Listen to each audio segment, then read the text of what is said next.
আউযু আমি আশ্রয় চাচ্ছি বিল্লাহি আল্লাহ তাআলার নিকট মিনাশ শাইতানির রাজিম বিতাড়িত মরদুদ শয়তানের ওয়াসওয়াসা থেকে।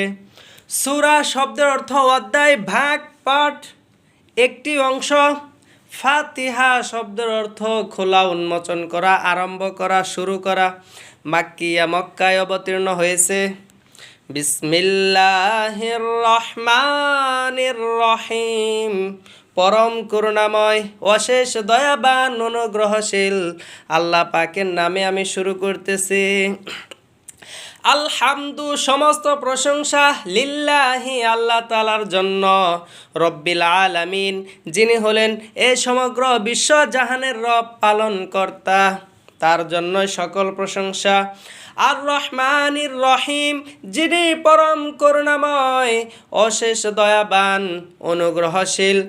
মালিক ইয়াউমিদ্দিন মালিকুন শব্দের অর্থ বাদশাহ, ইয়াউমিদ্দিন যেদিন মানুষের ভালো এবং মন্দ কাজের প্রতিদান দেওয়া হবে, সেদিনের মালিক, সেদিনের বাদশাহ হলেন আল্লাহ পাক রব্বুল আলামিন।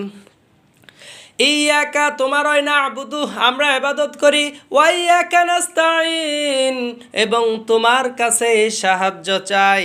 ইহদিনা তুমি আমাদেরকে দেখাও, সিরাতাল মুস্তাকিম সোজা রাস্তা, সিরাতাল্লাযীনা আন'আমতা আলাইহিম তাদের রাস্তা তুমি আমাদেরকে দেখাও যাদের উপর তুমি নিয়ামত বর্ষিত করেছ।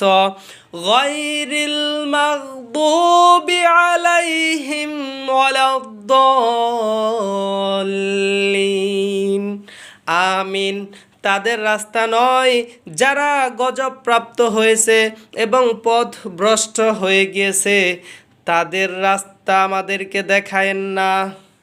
আমিন, কবুল করেন।